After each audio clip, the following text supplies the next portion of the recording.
रवि प्रदोष व्रत कथा। रवि प्रदोष व्रत कथा के अनुसार एक गांव में एक अति दीन ब्राह्मण निवास करता था।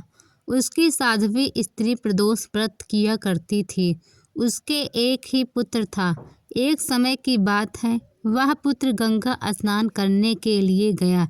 दुर्भाग्यवश मार्ग में चोरों ने उसे घेर लिया और कहने लगे कि हम तुम्हें मारेंगे नहीं, तुम अपने पिता के गुप्त धन के बारे में हमें बतला दो। बालक दीन भाव से कहने लगा कि बंधुओं, हम अत्यंत दीन दुखी हैं, हमारे पास धन कहाँ है। तब चोरों ने कहा, पोटली में क्या बंधा है। बालक ने निसंकोच कहा कि मेरी माँ ने मेरे लिए रोटियां दी हैं। यह सुनकर चोरों ने अपने साथियों से कहा, यह बहुत ही दीन दुखी मनुष्य है, अतः हम किसी और को लूटेंगे। इतना कहकर चोरों ने उस बालक को जाने दिया। बालक वहां से चलते हुए एक नगर में पहुंचा। नगर के पास एक बरगद का पेड़ था। वह बालक उसी पेड़ की छाया में सो गया।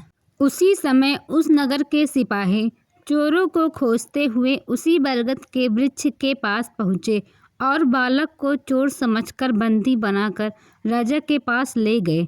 राजा ने उसे कारावास में बंद करने का आदेश दिया। ब्राह्मणी का लड़का जब घर नहीं लौटा तब उसे अपने पुत्र की बड़ी चिंता हुई। अगले दिन प्रदोष व्रत था। ब्राह्मणी ने प्रदोष व्रत किया और मन ही मन भगवान शिव शंकर से अपने पुत्र की कुशलता की प्रार्थना करने लगी। भगवान शंकर ने उस ब्राह्मणी की प्रार्थना स्वीकार कर ली। उसी रात भगवान शंकर ने उस राजा को स्वप्न में आदेश दिया कि वह बालक चोर नहीं है, उसे प्रातःकाल छोड़ दे, अन्यथा सारा राज्य वैभव नष्ट हो जाएगा। प्रातःकाल राजा ने शिव जी के आज्ञा अनुसार उस बालक को कारावास से मुक्त कर दिया। बालक ने अपनी सारी कहानी राजा को सुनाई। सारा वृत्तांत सुनकर राजा ने अपने सिपाहियों को उस बालक के घर भेजा और उसके माता पिता को राज दरबार में बुलाया। उसके माता पिता बहुत ही भयभीत थे। राजा ने उन्हें भयभीत देखकर कहा कि आप भयभीत ना हो, आपका बालक निर्दोष है। राजा ने ब्राह्मण को 5 गांव दान में दिए, जिससे वे सुखपूर्वक अपना जीवन व्यतीत कर सके। भगवान शिव शंकर की कृपा से ब्राह्मण परिवार आनंद से रहने लगे।